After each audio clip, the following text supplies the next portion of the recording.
আজ আপনি শুনবেন হিমাদ্রি কিশোর দাশগুপ্তের কাহিনী Lal Kham, only on radio Milan 90.4 FM।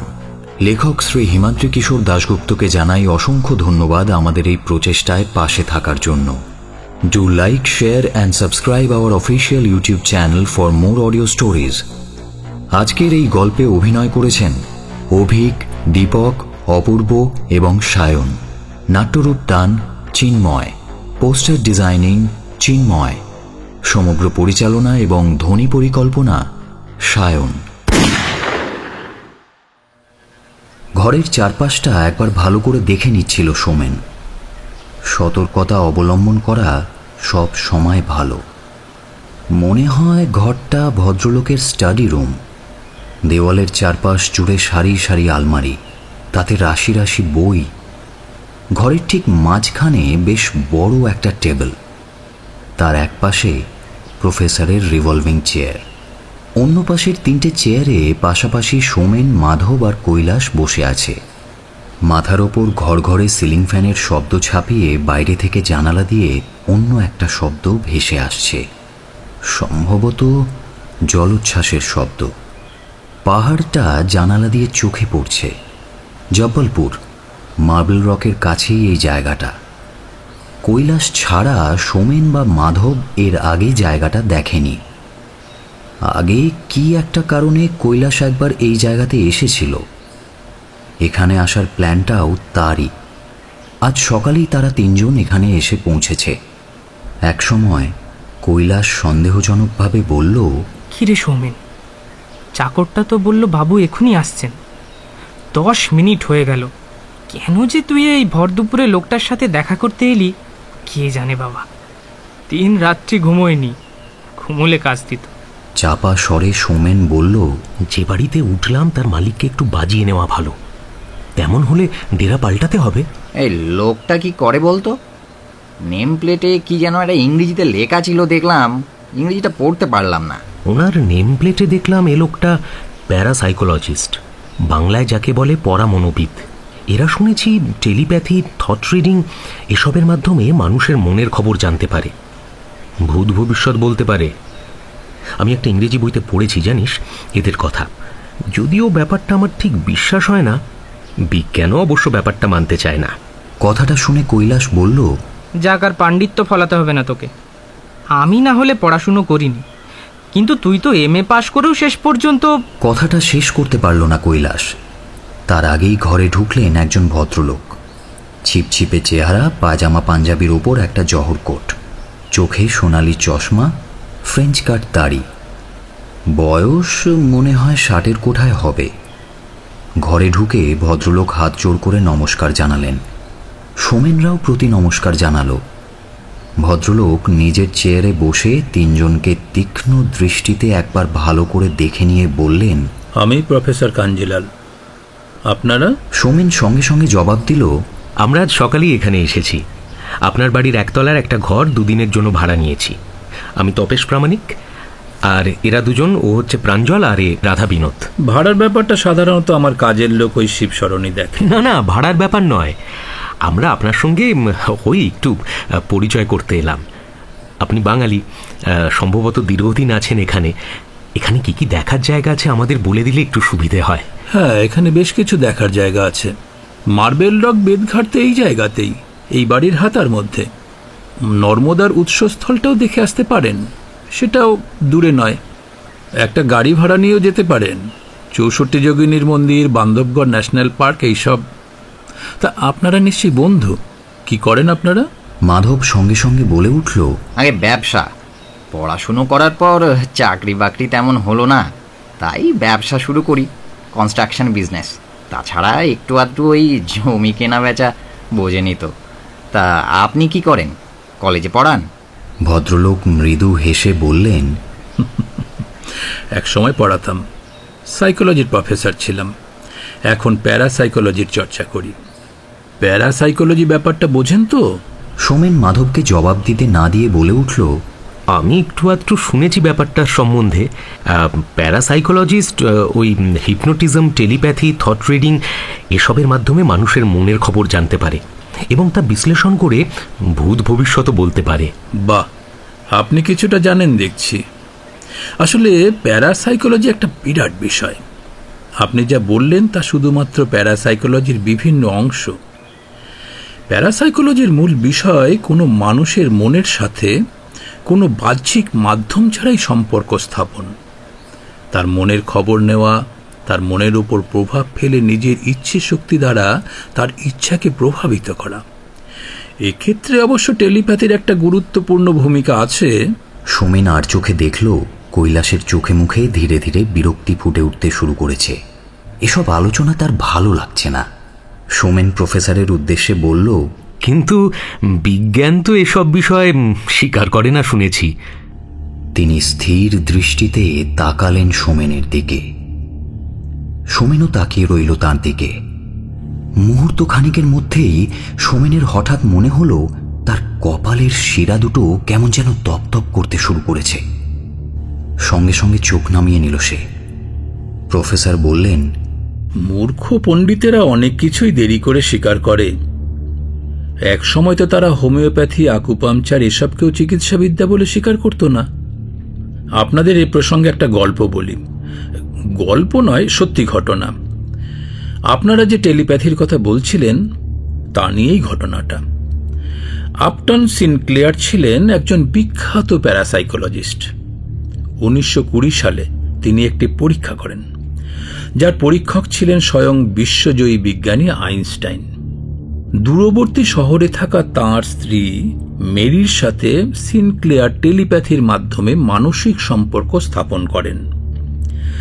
সিনক্লেয়ারকে তার সাথে সম্পর্কহীন অপরিচিত একজন পরপর 100টি ক্ষুদ্র ক্ষুদ্র ছবি আঁকার নির্দেশ দেন। সিনক্লেয়ারের নিজের ইচ্ছেতে নয়, সেই ভদ্রলোকের নির্দেশ মতো। সিনক্লেয়ার যে ছবিগুলো আঁকেন, টেলিপ্যাথির প্রভাবে সেই ছবিগুলো প্রায় সঙ্গে সঙ্গে আঁকেন দূরবর্তী শহরে বাস করা তার স্ত্রী মেরি। হুবহু একই ছবি। আইনস্টাইন কিন্তু সিনক্লেয়ারের সততাকে সন্দেহাতীত বলে মত প্রকাশ করেন। 1921 সালে বিখ্যাত মনোবিদ সিগমান্ড ফ্রয়েড তাঁর এক প্রবন্ধে লিখেছিলেন যে তিনি যদি দ্বিতীয়বার এই পৃথিবীতে জন্ম নেন ও মনোবিজ্ঞানী হন, তবে সেক্ষেত্রে মানুষের মনের গোপন রহস্য জানার জন্য প্যারাসাইকোলজির সাহায্য নেবেন। ফ্রয়েড ও আইনস্টাইন নিশ্চয়ই খুব ছোট মাপের মানুষ ছিলেন না? তার কথা শুনে মাধব বলে উঠল, তার মানে আপনারা মানুষের চিন্তাভাবনা বুঝতে পারেন, ইচ্ছে শক্তির দ্বারা তাকে নিয়ন্ত্রণ করতে পারেন। ওই সিনক্লেয়ার না কি যেন নাম লোকটার, সে দূর থেকে যেমন তার স্ত্রীর ভাবনাকে তার ইচ্ছে পরিচালিত করেছিল তেমন করতে পারেন? হ্যাঁ, পারি। কৈলাস এতক্ষণ সবার কথা শুনছিল। এসব ভারী ভারী বিষয়, নাম ইত্যাদি সম্পর্কে আলোচনা তার ভালো লাগছিল না। প্রফেসর কাঞ্জিলালের কথা শুনে বেশ ক্ষিপ্তভাবে সে বলে উঠল, বললেই হলো, আপনারা মানুষের মনের কথা পড়তে পারেন, বলতে পারবেন আমার মনের ভেতর এখন কি চলছে? সোমেন নিজেও বিশ্বাস করে না ব্যাপারটা, কিন্তু পাছে লোকটা চটে যায় তাই সে কৈলাসকে বলল, উনি যখন বলছেন তখন নিশ্চয়ই পারেন। কৈলাস তার কথায় পাত্তা না দিয়ে বলল, পারেন যখন তখন বলুন না, অসুবিধা কি আছে? সোমেন কিছু একটা বলে ব্যাপারটা চাপা দেওয়ার চেষ্টা করতে যাচ্ছিল, কিন্তু প্রফেসর কাঞ্জিলাল বলে উঠলেন, উনি যখন বলছেন তখন চেষ্টা করে দেখি। আপনি তাকান আমার দিকে। আপনাদের দুজনের কাছে অনুরোধ, 5 মিনিট কেউ কোনো কথা বলবেন না। এই কথা বলে চশমাটা কপালে তুলে তিনি স্থির দৃষ্টিতে তাকালেন কৈলাসের দিকে। কৈলাসও তার দিকে তাকিয়ে রইল। মুহূর্তের পর মুহূর্ত কেটে যেতে লাগল। সোমেন আর মাধব চুপচাপ তাকিয়ে দেখতে লাগলো তাদের দুজনকে। সারা ঘরে ফ্যানের শব্দ আর বাইরে থেকে ভেসে আসা জলস্রোতের আবছা শব্দ ছাড়া আর কোনো শব্দ নেই। মিনিট চারেক পর ধীরে ধীরে একটা আবছা হাসি ফুটে উঠল প্রফেসর কাঞ্জিলালের ঠোঁটে। চশমাটা কপাল থেকে চোখে নামিয়ে তিনি বলে উঠলেন, ঠিক আছে, হয়ে গেছে। কৈলাস তার ডান পাশের কপালের শিরায় হাত বোলাতে বোলাতে বলল, কি বুঝলেন বলুন? কাঞ্জিলাল তার কথার প্রথমে কোনো জবাব দিলেন না। টেবিলের ড্রয়ার থেকে একটা লাল খাম এবং একটা কাগজ বের করে সেই কাগজে খসখস করে প্রথমে 2-4 কলম কি লিখে সেটা আবার খামে ভরে আঠা দিয়ে মুখটা বন্ধ করে খাম আর কলমটা সোমেনের দিকে এগিয়ে দিয়ে বললেন, খামের মুখে আড়াআড়ি সই করুন। আজ রাত 12টায় আপনারা কেউ খামটা দেখে যাবেন, খুলে দেখবেন আমার টেলিপ্যাথি মেলে কিনা। খামে লিখে রাখি কারণ ভবিষ্যতে মিলিয়ে দেখি কটা ক্ষেত্রে আমার রিডিং সত্যি হয়েছে। এটা আমার একটা অভ্যেস, নিজের কাজের হিসেব রাখি আমি। তা রাখুন, কিন্তু এখন মুখে বলতে অসুবিধা কি? ভাবনাটা আপনার হলেও এখন বলা একটু অসুবিধা আছে। তবে আপনার মাথায় নর্মদার উৎস দেখতে যাবার ইচ্ছে ঘুরছে এটুকু বলতে পারি। এবার আমাকে উঠতে হবে। এই বলে সোমেনের দিকে তাকালেন তিনি। সোমেন একটু ইতস্তত করে খামের জোরের মুখে একটা উদ্ভট সই করে দিল। ভদ্রলোক খামটা ড্রয়ারে রেখে চাবি দিয়ে উঠে দাঁড়িয়ে বললেন, আপনারা তবে এখন আসুন, রাতে নিশ্চয়ই আপনাদের কারোর সাথে দেখা হবে। ঘরে ফিরে আসার পর কৈলাস গজগজ করে বলল, যত সব বুঝরো কি ব্যাপার। আমি তোদের মতো শিক্ষিত নই, কিন্তু এটুকু বুঝতে পারি কেউ কারোর মনের খবর জানতে পারে না। তবে লোকটার চোখের দিকে একটানা তাকিয়ে থাকতে থাকতে কপালের শিরাগুলো কেমন তপতপ করছিল। এতক্ষণ কারোর চোখের দিকে তাকিয়ে থাকিনি। এই লোকটা যে বলল তোর অমরকণ্টক, মানে ওই যেখান থেকে নর্মদার উৎপত্তি, সেই জায়গাটা দেখার ইচ্ছে আছে, তা তখন কি তাই ভাবছিলি নাকি? সে অনেক চিন্তাই তো মাথায় ঘুরছিল। লোকটা আন্দাজে একটা ডিল ছুড়ল, লেগে গেল। যেসব ট্যুরিস্ট এখানে আসে তারা সবাই ওই জায়গা দেখতে যায়। ও জায়গার কথা সবার মাথার মধ্যেই ঘুরপাক খায়। আমাদেরও তো লোকটা সাধারণ ট্যুরিস্টই মনে করেছে। যাক, লোকটাকে তো দেখে আসা গেল। ওনার দিক থেকে তেমন কোনো বিপদের আশঙ্কা নেই বলেই মনে হয়। লোকটাও সব টেলিপ্যাথিটা নিয়েই থাকেন। এনারা সাধারণত নিজেদের পড়াশুনোর বাইরে অন্যদের ব্যাপারে খুব একটা মাথা ঘামান না। ব্যাপারটা আমিও বিশ্বাস করি না, তবে ওনাকে অবিশ্বাস করছি বললে উনি চটে যেতে পারেন। না ঘামালেই ভালো। এই বলে সে তাকালো টেবিলের নিচে রাখা সেই চামড়ার ব্যাগটার দিকে। ওর মধ্যেই তো গোল্ডবারগুলো আছে। মাধবও সেদিকে তাকিয়ে বলল, হ্যাঁ রে, কত টাকার মাল হবে রে? কৈলাস জবাব দিল, সুরজমাল সেট তো বলেছিল 2 কোটি টাকার মাল।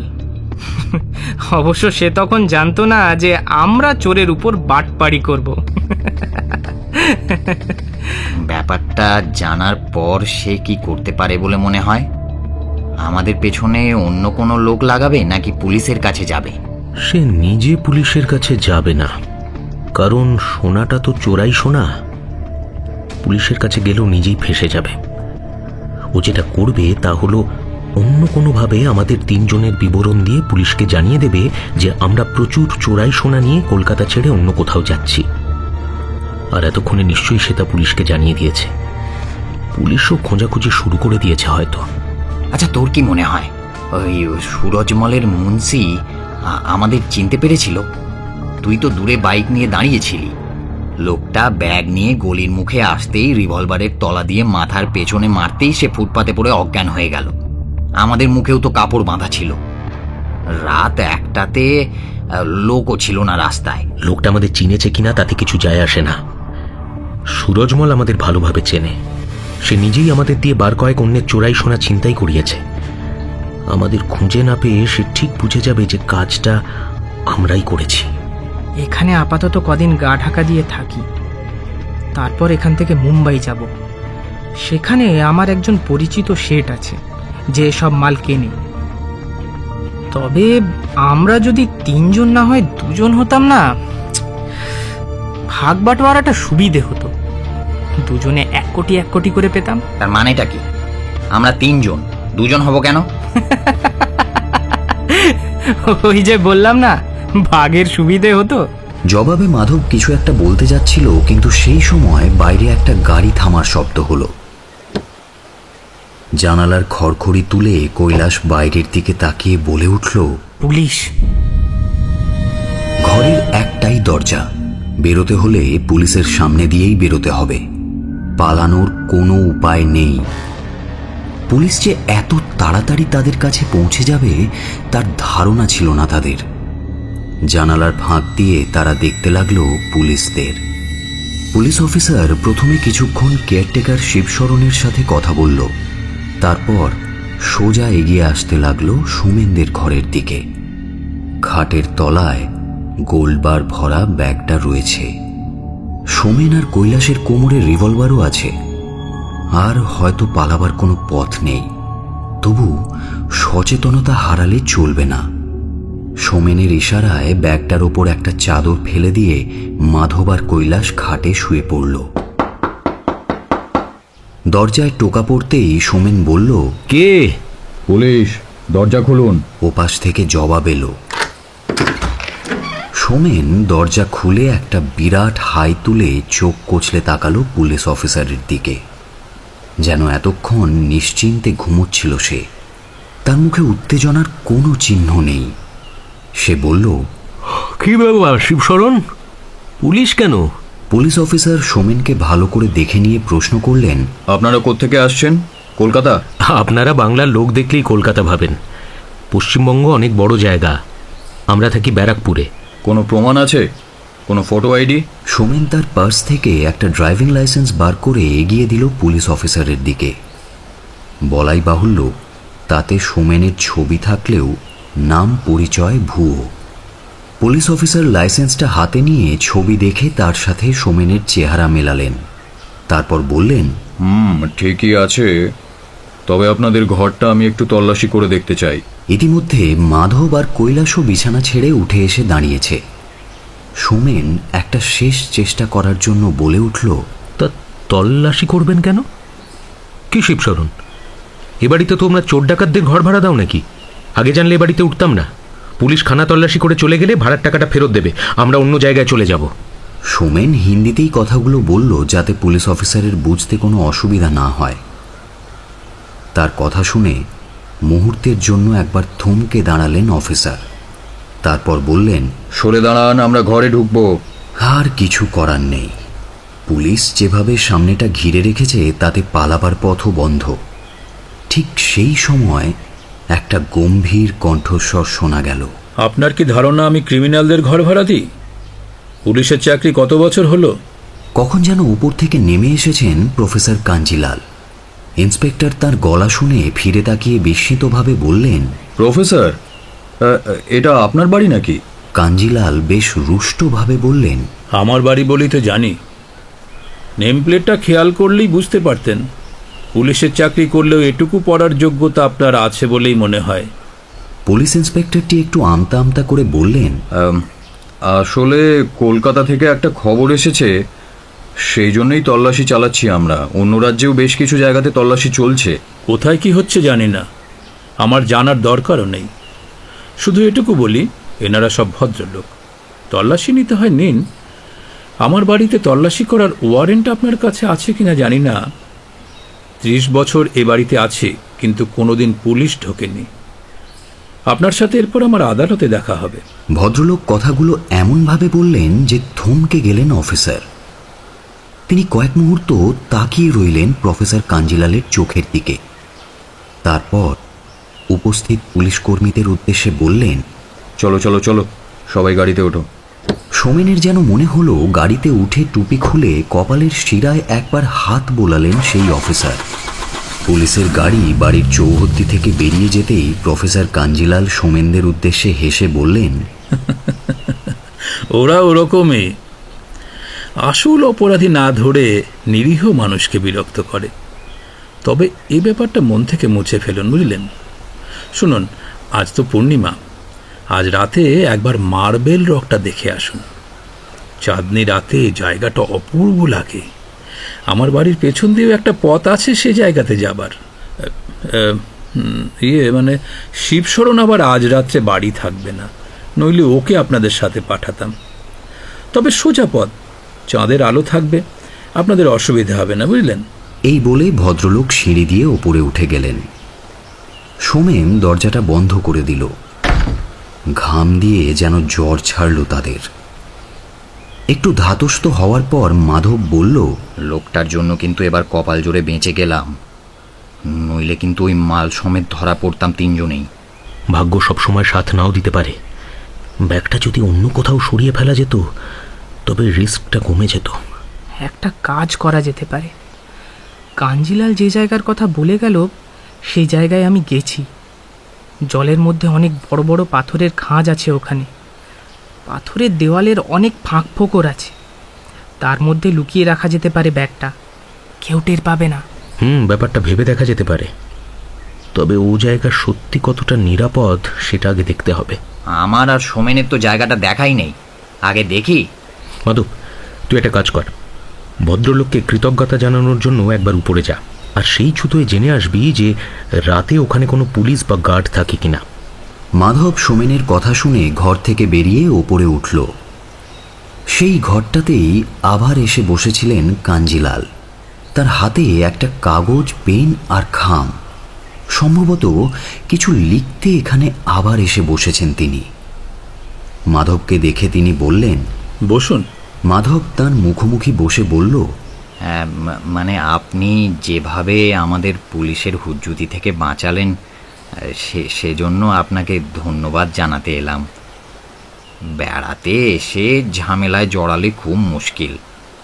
আচ্ছা, আপনি তো আমাদের রাতের বেলা ওই মার্বেল রক দেখতে যেতে বলছেন, তা বলছিলাম ওখানে কোনো গার্ড থাকে না? তারা রাতে যেতে দেবে তো আমাদের? যেদিক দিয়ে ট্যুরিস্টরা যায় সেখানে থাকে। অ্যাক্সিডেন্টের ভয়ে রাতে ট্যুরিস্টদের যেতে দেওয়া হয় না, তবে আপনারা যে পথে যাবেন সেদিকে কেউ থাকে না। এই বলে তিনি স্থির দৃষ্টিতে তাকালেন মাধবের দিকে। মাধবের মনে হলো হঠাৎই যেন কেমন উজ্জ্বল হয়ে উঠেছে লোকটার চোখ দুটো। কি অস্বস্তিকর সেই দৃষ্টি! মাধব যেন হাজার চেষ্টা করেও অন্যদিকে চোখ ফেরাতে পারছে না। কপালের শিরা দুটো যেন জ্বলে যাচ্ছে মাধবের। এরপর অবশ্য সব স্বাভাবিক হয়ে গেল। ভদ্রলোক চোখ নামিয়ে কাগজে কি সব যেন লিখে তা খামে ভরে ড্রয়ারে রেখে উঠে দাঁড়ালেন। মাধব ঘরে ফিরে এসে বলল, লোকটা বলল আমরা যে পথে যাব সেদিকে কেউ থাকে না, তবে লোকটার তাকানোটা সত্যি কেমন একটা অস্বস্তিকর যেন। এবারও দেখলাম লোকটা কাগজে কি একটা লিখে সেটা আগের মতো খামে পুড়ে রাখলো। মাধবের কথা শুনে কৈলাস দাঁত বার করে হেসে বলল, হয়তো তোর মনের কথা লিখছিল এবারে। ফালতু কথা রাখ, ব্যাগটা নিয়ে এখন কি করা যায় সেটা বল। এই তো বললাম, ওখানে পাথরের খাঁজে রেখে আসা যাবে। তাহলে জায়গাটা আগে একবার গিয়ে দেখে আসা যাক। সোমেন একটু সতর্ক হয়ে বলল, কিন্তু একই জায়গাতেই বারবার গেলে লোকের চোখে পড়ে যেতে পারি। হতে পারে ওখানেও পুলিশের কোনো চর ঘুরে বেড়াচ্ছে। কাঞ্জিলাল তো আর তখন সামনে গিয়ে হাজির হবে না। সবাই গেলে লোকের চোখে পড়বার সম্ভাবনা বেশি। কেউ হয়তো আমাদের মতোই আবার চোরের উপর বাটপাড়ি করল। শোন, একজনের এ বাড়িতেও থাকা দরকার। তিনজন একসাথে ধরা পড়ার থেকে একজন বাইরে থাকলে সে অন্য দুজনকে বাঁচাবার জন্য কিছু চেষ্টা করতে পারে। একটা কাজ করা যাক, কৈলাস জায়গাটা চেনে, তাই কৈলাসকে তো যেতেই হবে। আর আমি না হয় সঙ্গে যাই। না না না না, গেলে আমি কৈলাসের সঙ্গে যাব। মাধবের চোখের ভাষা পাঠ করতে কারোরই অসুবিধে হলো না। কৈলাস সঙ্গে সঙ্গে বলে উঠল, তুই কি আমাদের অবিশ্বাস করছিস মাধব? সোমেন, এই জন্যই তোকে বলেছিলাম আমরা দুজন থাকলে সব দিক থেকে সুবিধা হতো। অবিশ্বাসী লোক নিয়ে এসব কাজ করা যায় না। আমাকে তাহলে না নিলেই হতো। এসব কারবারে কেউ কাউকে বিশ্বাস করে না। ও সুরজমল সেটও তো আমাদের বিশ্বাস করে আমাদের সামনেই কথাটা আলোচনা করেছিল নাকি? কৈলাস তার কথা শুনে প্রচন্ড উত্তেজিত ভাবে বলল, তার মানে তুই স্পষ্ট বলতে চাইছিস যে তুই আমাদের বিশ্বাস করিস না? কৈলাসের ডান হাতটা চলে গেল তার কোমরের কাছে। ওখানে জামার নিচে তার পিস্তলটা রাখা আছে। এটা নিজেদের মধ্যে ঝগড়া করার সময় নয়, সবারই ক্ষতি হয়ে যেতে পারে তাতে। সোমেনরা না পারলেও এর আগে মানুষ মেরেছে সে। ব্যাপারটা এখনই থামাতে হবে। কাজেই সোমেন তাদের দুজনের মধ্যে দাঁড়িয়ে পড়ে বলল, এসব কি হচ্ছে কি? হ্যাঁ, তোদের দুজনের কি মাথা খারাপ হয়ে গেল নাকি? ঠিক আছে ঠিক আছে, আমি বাড়িতে থাকবো, তোরা দুজন যাবি। মাথা ঠান্ডা কর। আরও একটু ধমক টমক দিয়ে সোমেন শেষ পর্যন্ত দুজনকে শান্ত করল। তারপর বলল, তবে গোটা 4-5 বার আলাদা করে সরিয়ে রাখবো। এই লাখ 10 মতো মাল, ওটুকু জিনিস নিজেদের কাছে রাখতে কোনো অসুবিধে হবে না। আসল ব্যাগটার যদি কিছু হয়ে যায় তবে কিছুটা সান্ত্বনা থাকবে। হ্যাঁ, এটা ভালো কথা। আর 4-5টা টুকরো একটু সরিয়ে রাখাই ভালো, সব একসাথে খোয়া যাবে না তাহলে। কৈলাসও সম্মত হলো তাদের কথায়। বিকেলটা সে ঘরেই কেটে গেল তাদের। বাইরে ধীরে ধীরে অন্ধকার নামল, চাঁদও উঠল এক সময়। কৈলাস আর মাধব বাইরে যাওয়ার জন্য তৈরি হলো। ব্যাগটা নিয়ে তার মধ্যে থেকে 4টে সোনার বার বের করা হলো। জিনিসগুলো দেশলাই বাক্সের মতো আকৃতির। ঘরে একটা অল্প পাওয়ারের বাল্ব জ্বলছে, তার আলোতেও ঝিলিক দিয়ে উঠল জিনিসগুলো। ওই 4টে বার অন্য একটা ব্যাগে রেখে সেই ব্যাগটাকে খাটের তলায় চালান করে আসল ব্যাগটা নিয়ে বেরিয়ে পড়ল মাধব আর কৈলাস। বাড়ির পেছনের রাস্তা ধরে তারা এগিয়ে গেল গন্তব্যের দিকে। সোমেন ঘরে একলা বসে রইল। বাইরে থেকে জলের শব্দ আরো স্পষ্ট হয়ে ভেসে আসছে। জায়গাটাতে যেতে পারলে বেশ ভালো হতো, কিন্তু মাধবের জন্য সেখানে যাওয়া হলো না তার। একথা ভাবতে ভাবতে সোমেনের একসময় মনে হলো, আচ্ছা, মাধবের কথাটাই কি তাহলে ঠিক? এ লাইনে পরস্পরকে অবিশ্বাস করাটাই কি দস্তুর? এই তো আমি এখানে একা বসে আছি। তাহলে এমনও হতে পারে যে মাধব আর কৈলাস দুজনে যেতে যেতে নিজেদের মধ্যে একটা চক্রান্ত করলো, তারপর আমাকে ফাঁকি দিয়ে ব্যাগটা নিয়ে তারা দুজন হাওয়া হয়ে গেল। কথাটা মাথায় আসার সঙ্গে সঙ্গেই উঠে দাঁড়ালো সোমেন। ঘরের মধ্যে পায়চারি শুরু করলো সে। যতই এই দুর্ভাবনাটাকে দূরে সরাবার চেষ্টা করতে লাগলো, ততই যেন ভাবনাটা চেপে ধরতে লাগলো তাকে। কানে বারবার বাজতে লাগলো মাধবের সেই কথাটা, এসব কারবারে কেউ কাউকে বিশ্বাস করে না। সোমেনের এরপর মনে হতে লাগলো, না, ঘরে বসে থাকা তার ঠিক হচ্ছে না। মাধব তো স্পষ্টই বলেছে সে কাউকে বিশ্বাস করে না। কৈলাসের যা ব্যাপার, সে টাকার লোভে সবকিছু করতে পারে। তার বাইরেটা আসলে হয়তো একটা মুখোশ। বিশ্বাসভঙ্গের ব্যাপারে সেও কম যায় না। তারা যদি অন্যকে অবিশ্বাস করে, তবে সোমেন তাদের অবিশ্বাস করবে না কেন? তারপর সে ভাবল, একটা কাজ করলে হয়। লুকিয়ে তাদের অনুসরণ করে তাদের কার্যকলাপ দেখা যেতে পারে। দূর থেকে দেখা যেতে পারে তারা জিনিসটা কোথায় রাখল। তেমন বুঝলে সোমেন তা দেখার পর প্রয়োজন বোধে একাই সেটা হাতিয়ে ফেলতে পারে। এই ভাবনাটা মাথায় আসার সঙ্গে সঙ্গেই আর দেরি না করে দরজা খুলে বাড়ির বাইরে বেরিয়ে এলো সোমেন। বাড়িটার পেছন থেকে যে পথটা সোজা এগিয়েছে, সেই নির্জন আধো অন্ধকার পথ বেয়ে হাঁটতে শুরু করল সে। জলের শব্দ ক্রমশ বাড়ছে। সেই শব্দই তাকে জানিয়ে দিচ্ছে সে ঠিক পথে এগোচ্ছে। কিছুক্ষণের মধ্যেই সে নদী খাদটাকে দেখতে পেল। অনেক নিচে খাদটা, দুপাশে জেগে আছে পাথুরে দেওয়াল। তার একদিকের মাথা ধরে পায়ে চলা জঙ্গলাকীর্ণ পথ ধরে এগোচ্ছে সোমেন। চাঁদের আলোতে ঝলমল করছে নদী খাদের মধ্যে জেগে থাকা শ্বেত পাথরগুলো। Marble rock. এত ধবধবে সাদা পাথর এর আগে কোনো দিন দেখেনি সোমেন। প্রবল জলস্রোত তার মধ্যে দিয়ে প্রবাহিত হওয়ার সময় পাথরের গায়ে ধাক্কা খেয়ে শব্দ তুলছে। সেই শব্দই সোমেনরা তাদের ঘরে বসেও শুনতে পাচ্ছিল। কমসে কম 150 থেকে 200 ফুট নিচে সেই নদী খাদ। চাঁদের আলোতে বিমোহিত হয়ে সোমেন বেশ কিছুক্ষণ তাকিয়ে রইল অনেক নিচে মর্মর শোভিত চার্লেমির অপরূপ সৌন্দর্যের দিকে। কিন্তু এরপরই হুঁশ ফিরল তার। সোমেন আবার এগোতে লাগলো ঝোপঝাড়পূর্ণ সেই পথ দিয়ে। তার যাত্রাপথেও জেগে আছে বিরাট বিরাট নানা পাথর। নদীর দিকে নেমে যাওয়া পাথুরে দেওয়ালের নানা খাঁজ। আরও কিছুক্ষণ এগোবার পর কৈলাসদের দেখতে পেল সোমেন।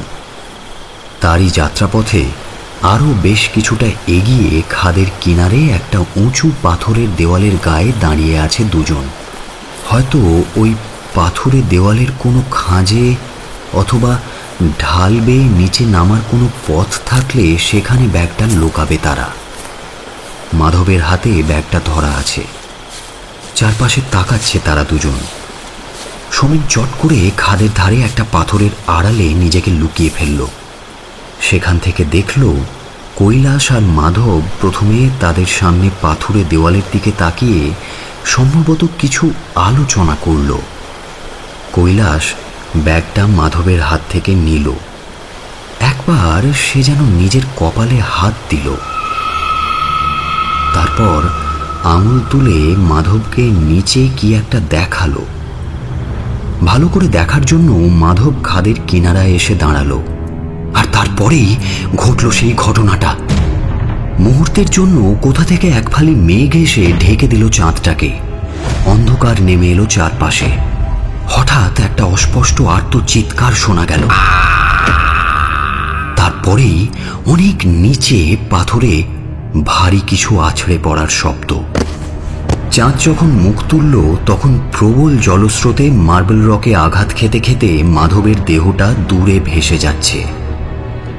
তাকে ধাক্কা মেরে নিচে ফেলে দিয়েছে কৈলাস। মাধব ঠিকই বলেছিল, এই খেলায় কাউকে বিশ্বাস করা মানে নির্বুদ্ধিতা। তবে শেষ রক্ষা করতে সে পারল না।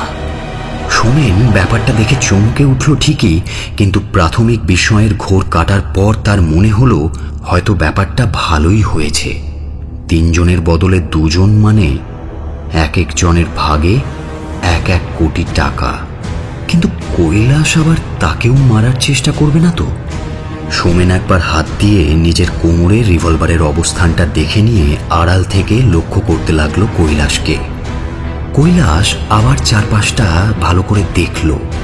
তারপর তার সামনের পাথরের দেওয়ালে একটা খাঁজের ভেতরে ব্যাগটা লুকিয়ে রেখে ফেরার পথ ধরল। সোমেন যেদিকে আছে কৈলাস সেই দিকেই আসছে। তবে মাঝে মাঝে থমকে দাঁড়িয়ে খাদের কিনারায় উঁকি দিয়ে নিচের দিকে তাকাচ্ছে। হয়তো সে দেখার চেষ্টা করছে মাধবের দেহটা নদীর বুকে কোনো পাথরে আটকে আছে নাকি দূরে ভেসে গেছে। কিন্তু সোমেনের আসল অবাক হওয়াটা তখনও বাকি ছিল। কৈলাস তখন সামনের দিকে অনেকটা এগিয়ে এসেছে। শেষবারের জন্য হয়তো সে খাদের কিনারায় গেল নিচটা দেখার জন্য। আর ঠিক সেই সময়েই তার কাছাকাছি পাথরের আড়াল থেকে বেরিয়ে এলো একটা ছায়া মূর্তি। তার হাতে একটা লাঠি। চিতাবাঘের মতো ক্ষিপ্রতায় সে সেটা দিয়ে আঘাত করল কৈলাসের মাথায়। কৈলাস একটা আর্তনাদও করতে পারল না, শুধু তার দেহটা একই রকম শব্দ তুলে ছিটকে পড়ল নিচে। মাধবের মতোই তারও দেহটা পাথরের গায়ে ধাক্কা খেতে খেতে নদী প্রবাহের দিকে এগিয়ে চলল। এই লোকটা কে? নতুন আততায়ী চারপাশটা একবার ভালো করে দেখে নিল।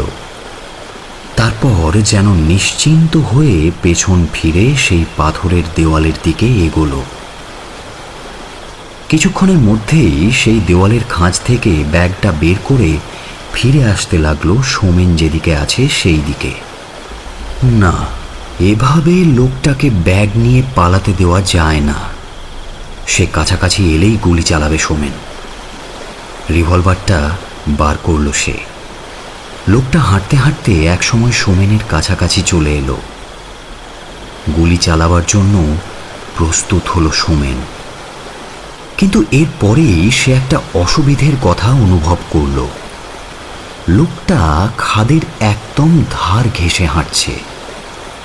গুলি চালালে সে ব্যাগ শুদ্ধ ছিটকে পড়তে পারে নিচে। সেক্ষেত্রে ব্যাগটাও নদীর জলে ভেসে যেতে পারে। নদীর জলে প্রচণ্ড স্রোত।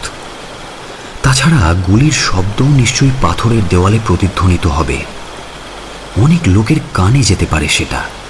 অন্যদিকে থাকা গার্ডেরা শব্দ অনুসন্ধান করে দৌড়ে আসতে পারে। তাহলে কি করা যায় এখন? এই কথা ভাবতে ভাবতেই লোকটা একদম সোমেনের কয়েক হাতের মধ্যে চলে এলো। চাদর মুড়ি দেওয়া থাকলেও চাদরটা বাতাসে হয়তো একটু সরে গিয়েছিল। চাঁদের আলোতে এক ঝলকের জন্য সোমেন দেখতে পেল লোকটার মুখ। হতভম্ব হয়ে গেল সে।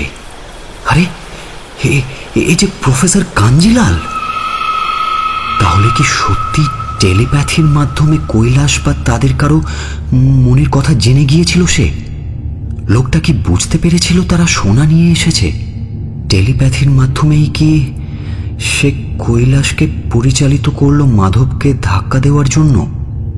মাধবকে ধাক্কা দেওয়ার আগে একবার কপালে হাত দিতে দেখেছিল কৈলাস, ঠিক যেমন গাড়িতে ওঠার সময় পুলিশ অফিসার নিজের কপালে হাত দিয়েছিল সেই রকম। ব্যাগ শুদ্ধ সোনা আত্মসাৎ করার লোভে তার উপরও কি মানসিক প্রভাব খাটিয়েছিলেন প্রফেসর কাঞ্জিলাল? তাকেও কি তাহলে তখন ফিরে যেতে বাধ্য করেছিলেন তিনি? কিন্তু বিজ্ঞানের যুগেও কি এসব সম্ভব? তাহলে কি প্যারাসাইকোলজি সত্যি একটা বিজ্ঞান? এরপর একটা সত্য অনুভব করল সোমেন। সোনাগুলো আত্মসাৎ করার জন্য কাঞ্জিলালের পথের কাঁটা একমাত্র এখন সোমেনই রয়েছে। লোকটা নিশ্চয়ই তাকেও পৃথিবী থেকে সরিয়ে দেওয়ার চেষ্টা করবে। তার আগেই কাঞ্জিলালকে পৃথিবী থেকে সরিয়ে দেওয়া প্রয়োজন। তাতে প্রাণটাও বাঁচবে, আর সোনাগুলোরও আর কোনো দাবিদার থাকবে না। তবে সোমেন ঠিক করল কাজটা সে কাঞ্জিলালের বাড়িতেই করবে, এখানে নয়। বাড়ি ফেরার পথে সোমেন নিরাপদ দূরত্ব থেকে অনুসরণ করল কাঞ্জিলালকে। অনুসরণ করতে করতে সোমেন খালি ভাবতে লাগলো, এও কি সম্ভব? লোকটা কি সত্যি পাঠ করতে পেরেছিল কৈলাস বা আমাদের কারোর মনের কথা? সেজন্য কি তার চোখের দিকে তাকালে অস্বস্তি হচ্ছিল? কপালের শিরা দপদপ করছিল?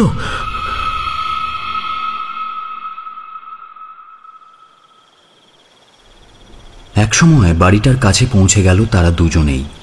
পেছনের একটা সিঁড়ি বেয়ে কাঞ্জিলাল দোতলায় উঠে যাওয়ার পর সোমেন ও সন্তর্পণে বাড়িতে প্রবেশ করল। সোমেন প্রথমে ঢুকল তাদের ঘরে। সোনার 4টে বারও তাকে নিতে হবে। ছোট ব্যাগটা নেওয়ার জন্য সে খাটের তলায় ঢুকল। ব্যাগটা নিতে গিয়ে হঠাৎ খাটের নিচের পাটাতনের গায়ে একটা জিনিস আধো অন্ধকারের মধ্যেও চোখে পড়ল তার। সেটা মাইক্রোফোনের মতো দেখতে।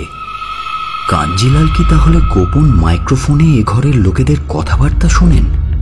এখন অবশ্য সেসব কিছু ভাবার সময় নেই। ব্যাগটা নিয়ে সে ঘর ছেড়ে বেরিয়ে সন্তর্পণে রিভলভার হাতে দোতলায় সিঁড়ি বেয়ে ওপরে উঠতে শুরু করল। সারা বাড়ি নিঝুম। দোতলায় একটা ঘরেই শুধু আলো জ্বলছে, সেই ঘরটায় যে ঘরে কাঞ্জিলালের সাথে আজ দুপুরে সাক্ষাৎ হয়েছিল তাদের তিনজনের। দরজার পাল্লাটা একটু ফাঁক করা। ঘরের ভেতর থেকে আলোর রেখা আসছে একটা। সোমেন সাবধানে উঁকি দিল ঘরের ভেতর। হ্যাঁ, লোকটা ঘরের ভেতরেই আছেন। পোশাক পাল্টে ফেলেছেন তিনি। তার হাতে একটা বেশ বড় সুটকেস। সেটা নিয়ে দরজার দিকে আসতে লাগলেন তিনি। ঠিক সেই সময়ই দরজা খুলে ঘরে ঢুকল সোমেন। তাকে দেখে একটু যেন আশ্চর্য হয়ে প্রফেসর কাঞ্জিলাল বললেন, আপনি এখন? হ্যাঁ, আমি। কি ব্যাপার? আপনার সঙ্গে শেষ সাক্ষাৎ করতে এলাম। তারপরই প্রফেসর কাঞ্জিলালের নজর পড়ল সোমেনের হাতে ধরা রিভলভারের ওপর। তিনি মুখে কিছু না বলে চশমাটা খুলে তাকালেন সোমেনের দিকে। কি অদ্ভুত সেই দৃষ্টি! সে দৃষ্টি যেন গ্রাস করে নিচ্ছে সোমেনের সমস্ত সত্তাকে। তার মনের গোপনতম কুঠুরিতে যেন তীক্ষ্ণ টর্চের আলো ফেলে দেখার চেষ্টা করছে সেখানে কি লুকোনো আছে।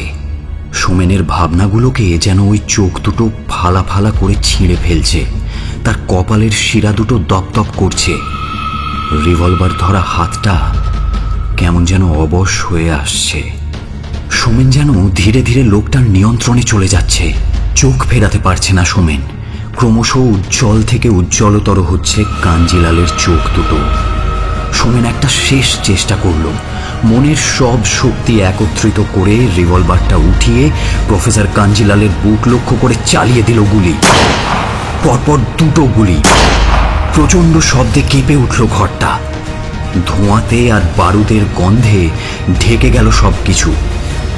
কাঞ্জিলালের চোখের দৃষ্টি হঠাৎই যেন নিষ্প্রভ হতে হতে নিভে গেল।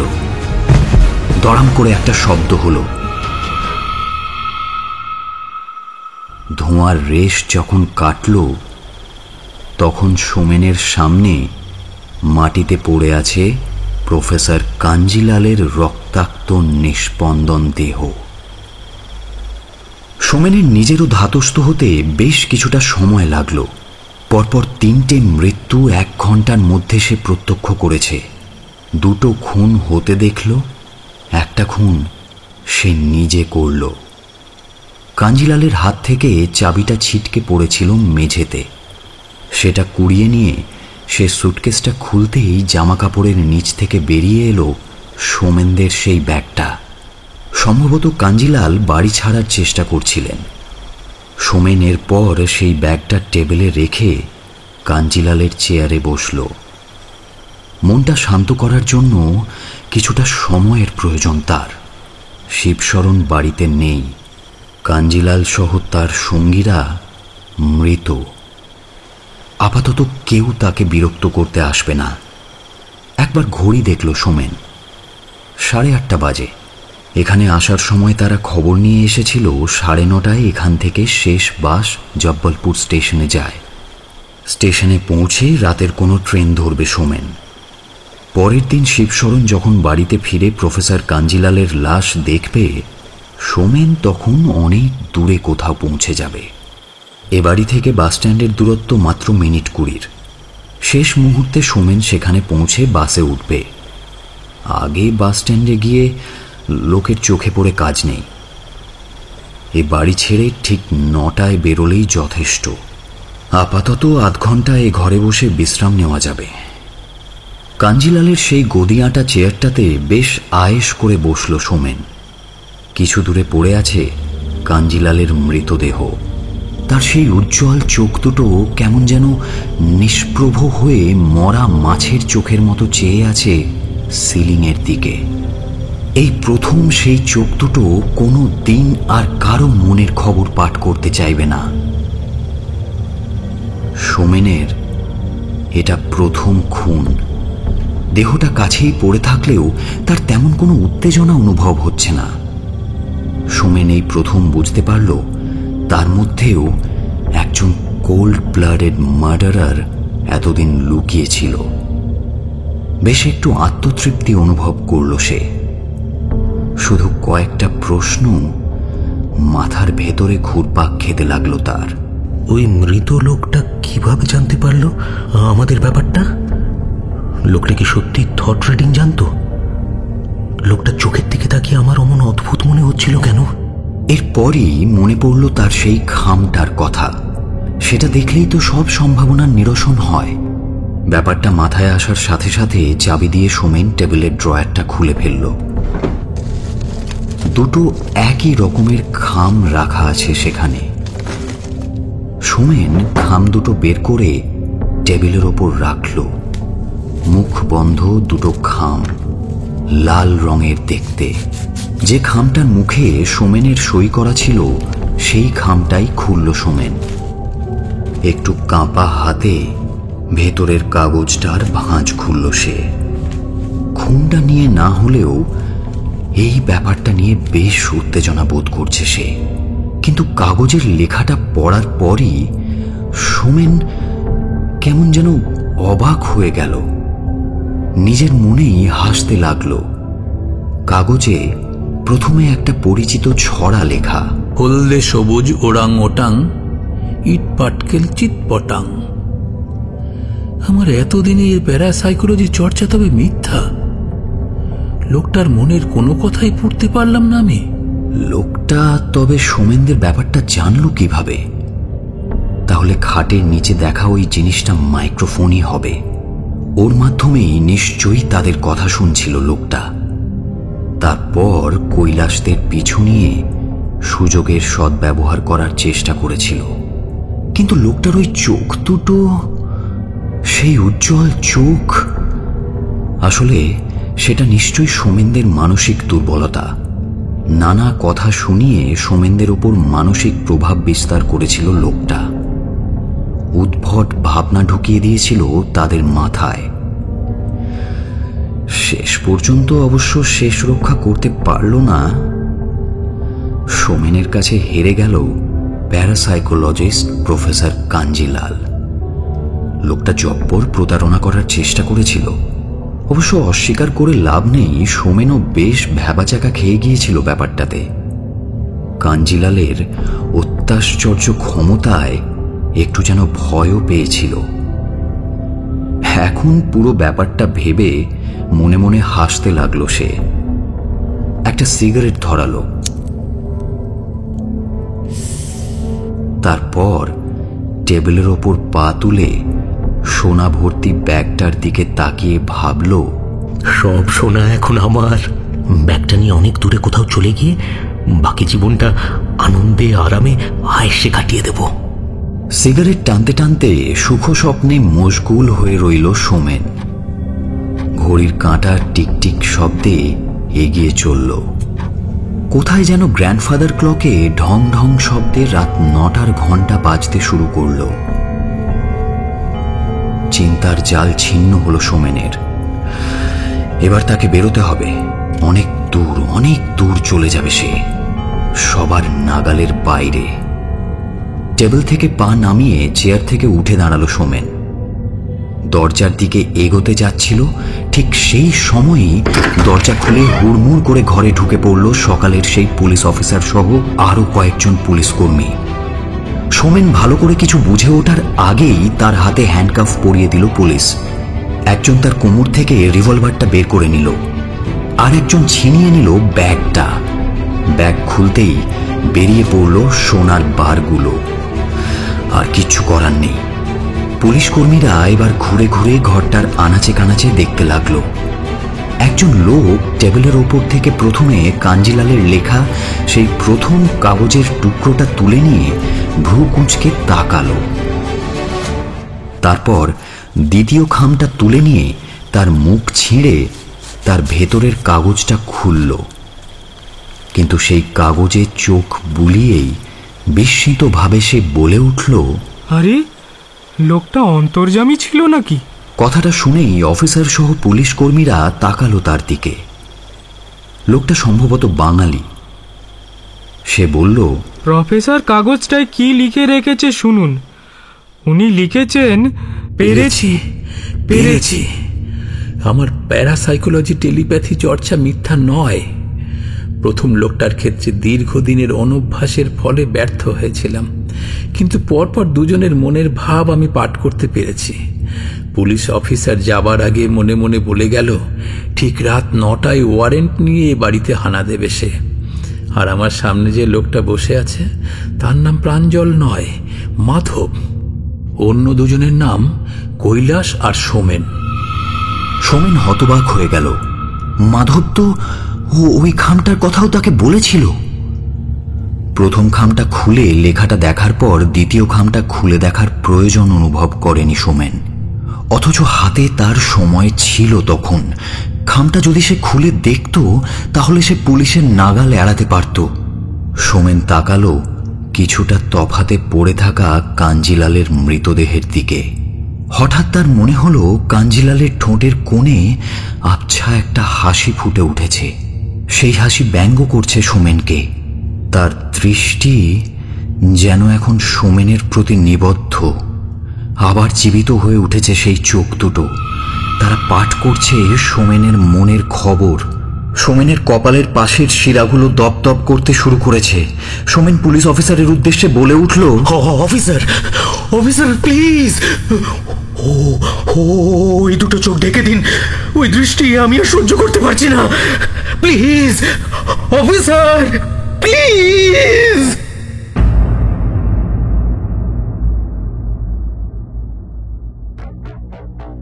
এতক্ষণ আপনি শুনছিলেন হিমাদ্রি কিশোর দাশগুপ্তের কাহিনী Lal Kham, only on radio Milan 90.4 FM।